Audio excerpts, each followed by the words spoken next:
Hello hi everyone, అందరికీ నమస్తే.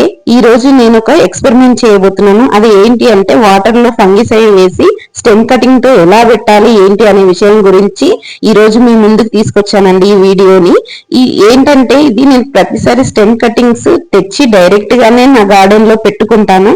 But కాకపోతే ఏంటంటే ఈసారి నేను నా ఫ్రెండ్స్ ఏమన్నారంటే, ఒకసారి నువ్వు ఎలాగో సాయిల్ మిక్సింగ్ కలుపుకుంటావు కదా స్వప్న, నువ్వు అలాంటి కలుపుకున్నప్పుడు ఇలా నువ్వు వీటిని ఒక డబ్బాలలో స్టెమ్ కటింగ్ పెట్టుకుని ట్రై చేసి చూడరాదు, బాగుంటుంది అని చెప్పారు. కాబట్టి నేను ఈ ఎక్స్పెరిమెంట్ చేస్తున్నానండి. అంటే ఇవి మంచిగా జర్మినేట్ అవుతావా కావా అనేది నాకు కూడా పర్ఫెక్ట్ గా తెలియదండి. ఎందుకంటే నేను ఇప్పుడే కానీ ప్రతి స్టెమ్ కటింగ్ అని మొక్క కానీ తెస్తే డైరెక్ట్ నా గార్డెన్ లో అలాగే గుచ్చి వదిలేస్తాను. అది మంచిగా జర్మినేట్ అవుతుందండి, సక్సెస్ఫుల్ అవుతాను. కొద్ది గొప్ప అప్పుడప్పుడు చెట్లు కొన్ని పోతాయి, బట్ కాకపోతే 99% నాకైతే మంచి రిజల్ట్ వస్తుంది. బట్ ఈ రోజు నేను చేసేది ఏంటంటే, దీన్ని ఒకసారి ఎలాగో సాయిల్ మిక్సింగ్ కలుపుకున్నాను, చాలా బాగా సాయిల్ మిక్సింగ్ కలుపుకుంటావు కదా, ఒకసారి ఇలా పెట్టి చూడు అని చెప్పినందుకు వాళ్ళ మాట నేనెందుకు కాదనాలని చెప్పేసి ఈ మొక్కలు ఇలా నాటుకుంటున్నాను.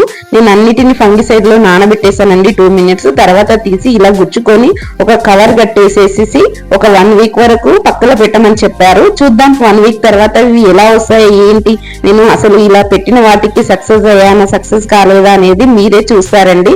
ప్రస్తుతానికైతే నేను ఈ వీడియో చేస్తున్నాను. ఇవి సక్సెస్ అవుతావా కావా అనేది దేవుడి పైన భారం.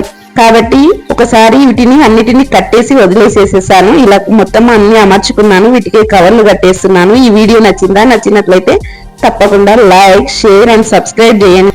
అలాగే పక్కనున్న బెల్ ని క్లిక్ చేసి ఆల్ అనే బటన్ వస్తుందండి. ఆ ఆల్ అనే సింబల్ ని మీరు క్లిక్ చేస్తే నా ప్రతి నోటిఫికేషన్ మీ వరకు వస్తుంది. తప్పకుండా మీరు ఛానల్ ని మాత్రం సబ్స్క్రైబ్ చేసుకోవడం మర్చిపోకండి. మరిన్ని మంచి వీడియోలతో మళ్ళీ కలుద్దాం.